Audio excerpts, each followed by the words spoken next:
तंत्र भी काम करेगा, मंत्र भी काम करेगा, यंत्र भी काम करेगा।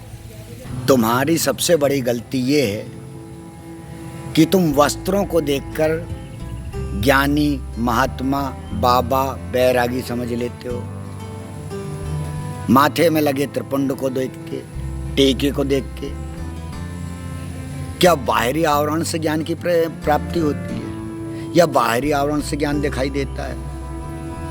ये तुम्हारी मूर्खता है, ये उनकी मूर्खता नहीं है।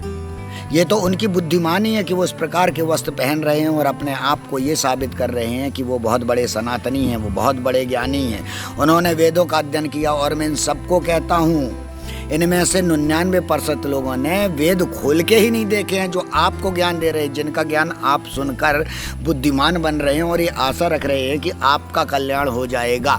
यदि आप अपना कल्याण करना चाहते तो अपने गुरु से एक बार ये जरूर पूछना कि हमारे 2 प्रकार के ग्रंथ हैं, एक श्रुति एक स्मृति। श्रुति यानी सुने हुए, वेदों की बाड़ी वो वेद हैं, बाकी सब स्मृति ग्रंथ है। स्मृति ग्रंथ का अर्थ यह हुआ कि जैसे मैं आपसे कहूं कि जापान के विषय में आप 2 पेज लिखिए, आप लिख देंगे, परंतु आपने देखा नहीं है, दूसरे माध्यमों से सुना है,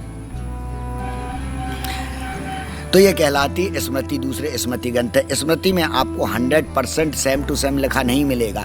फिर आप कैसे उन वर्डों को, कैसे उन मंत्रों को पूर्ण रूप से सही कह सकते हैं या लिख सकते हैं? तो आपको प्राप्ति कैसे होगी?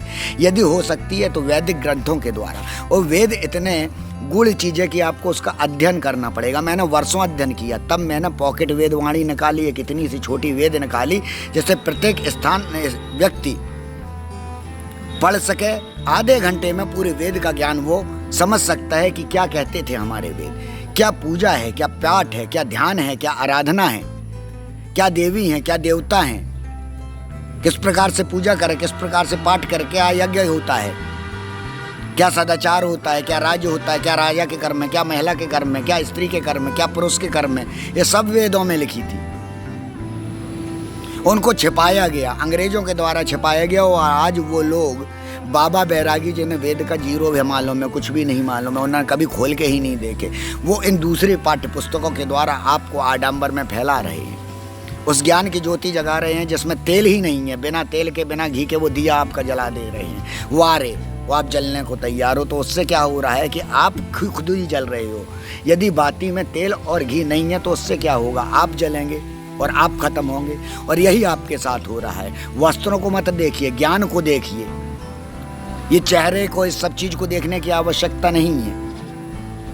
जिसने अध्ययन किया होगा, जो उसमें घुसा होगा, जिसने ध्यान किया है, जिसने धारणा बनाई है, इनमें से कितने लोग हैं जो वर्षों के लिए चले गए हैं, जिन्होंने सिर्फ अपनी ओर ये नहीं छोड़ सकते, ये जमाने को, समाज को नहीं छोड़ सकते, क्योंकि ये नया लगा हुआ है मोह माया। जो मोह माया को नहीं त्याग सकता वो आपको क्या देगा यार? और आप भाग रहे हो उनके पीछे, तो आप लोग महामूर्ख हो, महामूर्ख। कभी कुछ नहीं प्राप्त कर पाओगे। एक को देख लिया कि ऐसा है तो भेड़ चाल चल दी है। अरे स्वयं जागो, सब चीज की जागृति संभव है। तंत्र भी काम करेगा, मंत्र भी काम करेगा, यंत्र भी काम करेगा, यज्ञ भी काम करेगा, सब कुछ काम करेगा। लेकिन जब आप जागोगे, आपके माध्यम से कोई भी गुरु का कार्य होता है कि आपको राह दिखाए, चलना आपको स्वयं होता है। मैं बता रहा हूँ आपके जो भी कष्ट है, मैं माध्यम बताऊंगा, कोई पैसा नहीं, कोई लत्ता नहीं। अरे गुरु को क्या आवश्यकता है लेने की? क्या रास्ता दिखाने के लिए, माध्यम बताने के लिए आप आवश्यकता के लिए धन ले रहे हैं?